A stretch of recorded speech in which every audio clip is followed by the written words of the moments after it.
Paz e graça, que o Senhor te abençoe, te guarde, te ilumine. E hoje eu venho com a segunda parte da palavra. Glória a Deus. Quero declarar a bênção sobre o seu dia, sua casa, sua família. A parábola do juiz iníquo, esse texto fala sobre o juiz, fala sobre a viúva, o adversário e fala sobre Deus. Na verdade, fala sobre dois juízes, o injusto e o justo, poderoso, maravilhoso e fiel, que é o nosso Deus. Eu quero ler para vocês o versículo 1, o versículo 7, o versículo 8. Antes de eu ler, esta viúva, ela é viúva, tá ok? Ela não tem marido, ela precisa de ajuda, ela precisa que a justiça seja feita para ela sair do opróbrio, tá? Da vergonha, da humilhação. Mas a Bíblia diz que aquele juiz não quis julgar a sua causa.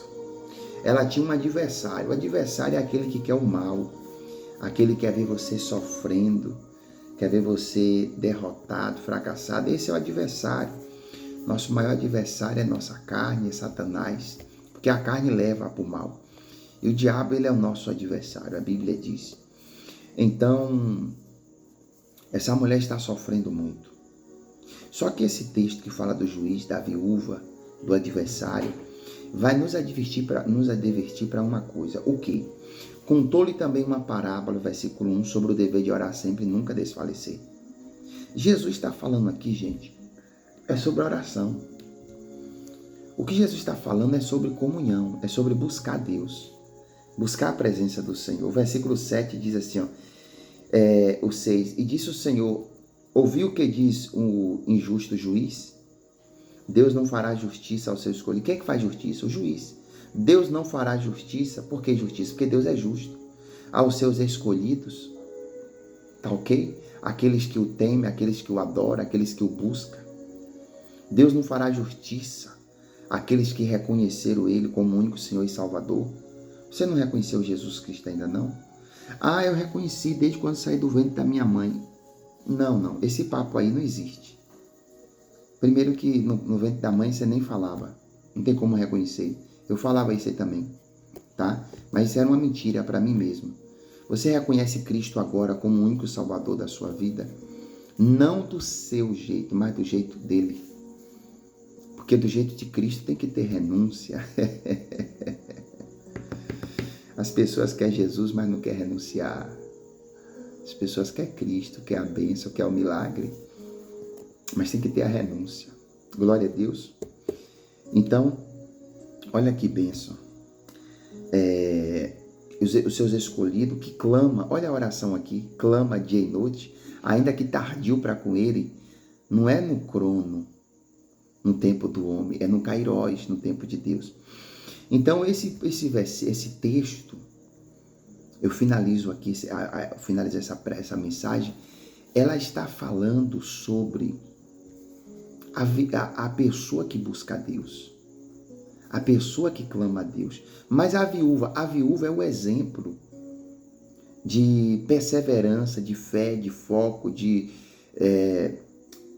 pessoa determinada, uma pessoa focada, uma pessoa que sabe o que quer, que não desiste. É a mesma coisa nós com Deus.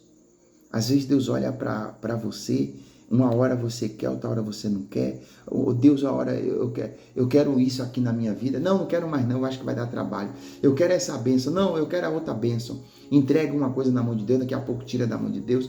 Senhor, não precisa fazer mais nada não, Senhor.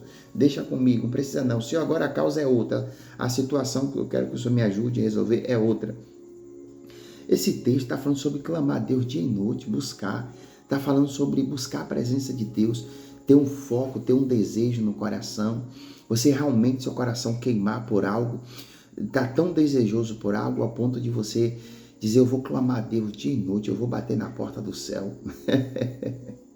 Eu não vou parar enquanto Deus não responder. Eu estou dando risada aqui porque isso aqui é tão forte, é tão poderoso. Não sei se você está conseguindo entender o que eu estou te passando. É tão poderoso que Deus muda a história. Deus muda a sua vida. Se você entender e você ter a vida de oração, ele fala, clama a ele dia e noite. Pastor, eu não vou dormir, não vou descansar, não vou comer, não vou trabalhar. Não é isso. É você sempre tirar um tempo para Deus. De manhã, meio-dia, de tarde, de noite, de madrugada. Tirar um tempo para Deus. Como tira para pegar no celular, entendeu? Como tira para falar com alguém que você ama muito, alguém que você está dando atenção, você tira tempo para aquela pessoa, tira para Deus. Tire para Deus. Porque entre o homem e Deus é Deus. Deus é prioridade. Qualquer ser humano, Deus é a minha prioridade. E acabou. Porque é dele que vem o meu socorro. Glória a Deus. Então, esse texto fala sobre buscar, sobre você saber o que quer e você orar, pagar o preço. Não é pagar o preço só estudando, trabalhando, pesquisando, fazendo provas. Pagar o preço fazendo concursos. Não é só isso não. Isso aí faz parte também, mas é pagar o preço na fé, na oração, crendo. Aí digo-vos que depressa lhe fará justiça. Quem fará? Deus. Quando, porém, vier o Filho do Homem, porventura achará fé na terra? Olha, ele quer ver a fé. É orar com fé, é crer. A fé é aquilo que não se vê, é o invisível. A fé é um pensamento positivo. É mais do que isso. Porque depois vem um negativo. Só que quando o negativo vem, a fé continua vencendo. A fé continua repreendendo o negativo, dizendo assim, vai dar certo, vai dar certo. Todo mundo disse, vai dar errado. Você diz, vai dar certo, já deu tudo certo. Vamos lá, Daniel 6,10. Orava 3 vezes ao dia. Esse homem era um homem fantástico. Esse cara, ele orava muito, ele buscava Deus. Foi feito o decreto com propósito para ele parar de orar. Mesmo assim, ele não parou. Ana, lá em Lucas 2, 36 e 37, havia uma mulher de 84 anos que ela vivia no templo. Você já ouviu falar de Ana?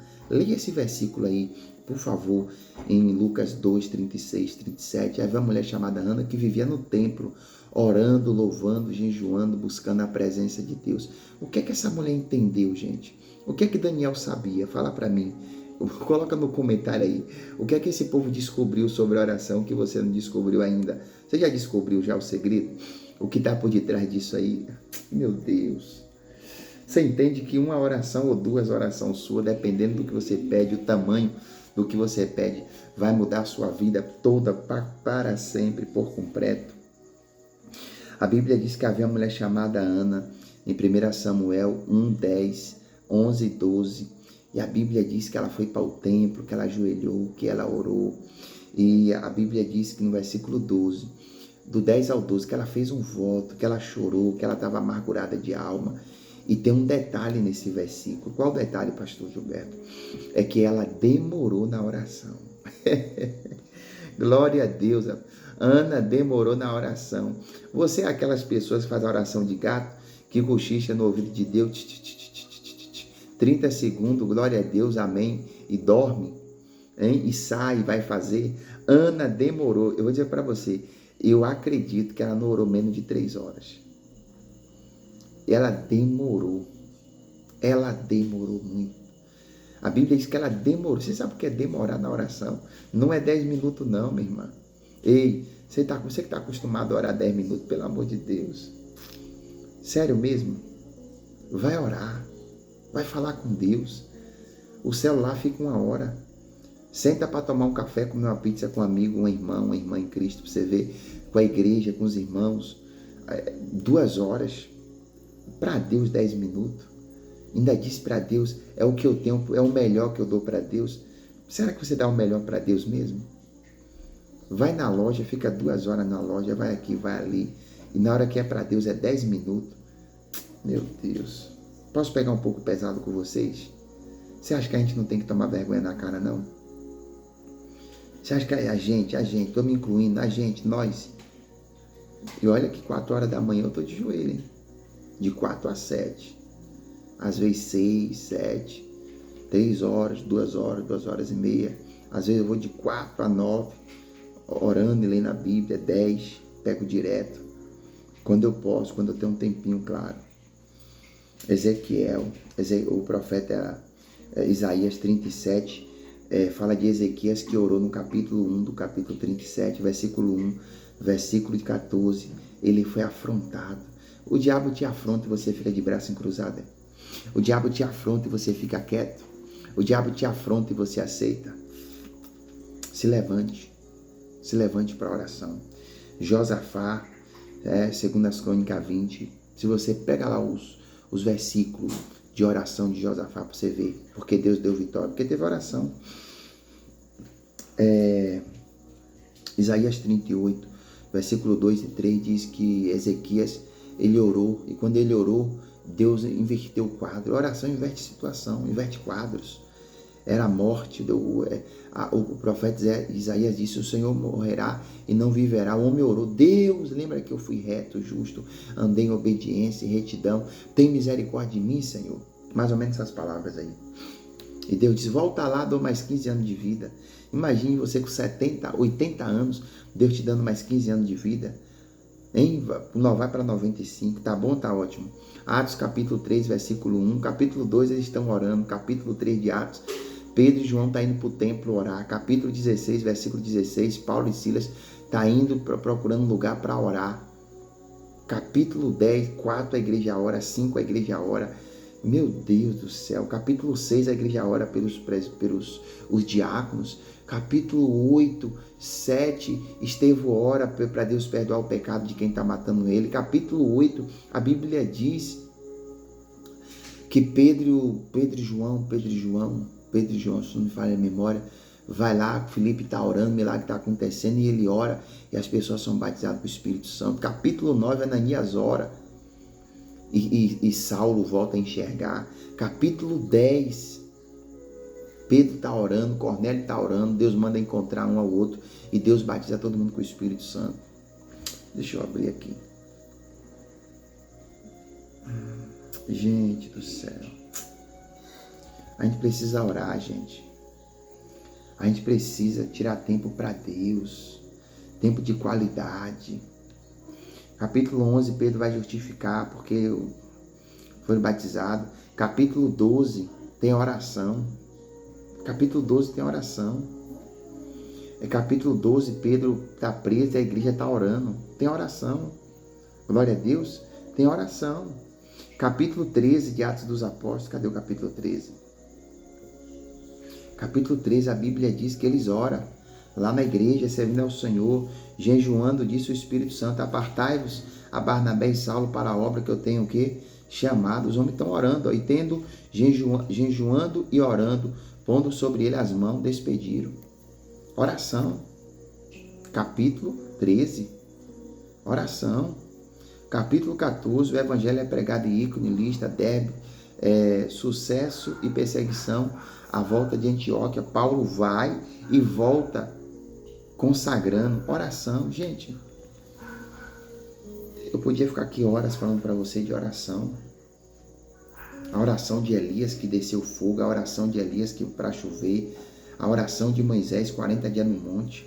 A oração é a chave, a oração é vida, a oração é tempo para Deus. Nós temos que ter uma vida de oração. Espero que esse vídeo te ajudou e que você leia os versículos que eu citei e que você viva uma vida de comunhão, de oração. Agora, você quer ser cheio do Espírito Santo mesmo? Ora com crente que ora. Ora com crente que clama, que é batizado com o Espírito Santo, que fala em várias línguas. Comece a orar com esse povo, como aqui na igreja. Meu Deus do céu, o povo começa a clamar. Tem uns cultos que a gente faz que vai um grupo de gente. Sabe aquele povo que gosta de orar mesmo? Ah, meu Deus. Que o povo começa a orar. Você sabe o que é 10 crentes orando? Cheio do Espírito Santo. E você está no meio dos 10. Ou você ora, meu filho. Se tiver gelado, tu vai pegar fogo. Porque você está no meio de brasas. Que o Senhor te abençoe, abra a sua visão e que você comece não só estar com a comunidade, nós somos Igreja de Cristo, com a Igreja de Cristo unida, orando, buscando junto com os irmãos, parando, sentando para ouvir uma boa pregação, mas que você tenha seu momento pessoal de intimidade com Deus. Você não pode perder isso, a sua intimidade, sua comunhão. Eu quero finalizar. Deus muda quadro, Deus muda história, Deus muda situações através da oração. eu te aconselho, ora. Faz um propósito de oração. Faz um propósito de oração de 10 dias. 10 dias. Hoje é 18, vai até o dia 28. E passe um ano na presença de Deus. Deixa eu te dar um conselho, passe um ano na presença de Deus. Passe um ano na presença de Deus. Procure a igreja mais próxima da sua casa. Você que me assiste longe, quem é aqui da cidade que assiste, vai estar com a gente na Peniel. Mas quem é distante, procure a igreja próxima da sua casa. Passe um ano orando com os irmãos, com a igreja, glorificando a Deus, porque vai ser poderoso o que Deus vai fazer. Amém? Em nome de Jesus. Que o Senhor te abençoe. Só ministrar uma bênção. Que o Senhor abençoe seu dia, sua casa, sua família. E que o Senhor te dê força para orar, para buscar, para louvar e para glorificar Ele. E que eu declare em nome de Jesus que o seu coração venha aquecer, venha pegar o fogo do Espírito. E você venha sentir vontade de orar, de buscar, de adorar, de glorificar o Senhor, o Deus Todo-Poderoso. Como ministro da palavra do Senhor, eu declaro a bênção sobre a tua vida, a tua casa, a tua família, em nome do Pai, em nome do Filho e em nome do Espírito Santo. Glória a Deus, um beijo no coração, fica com Deus.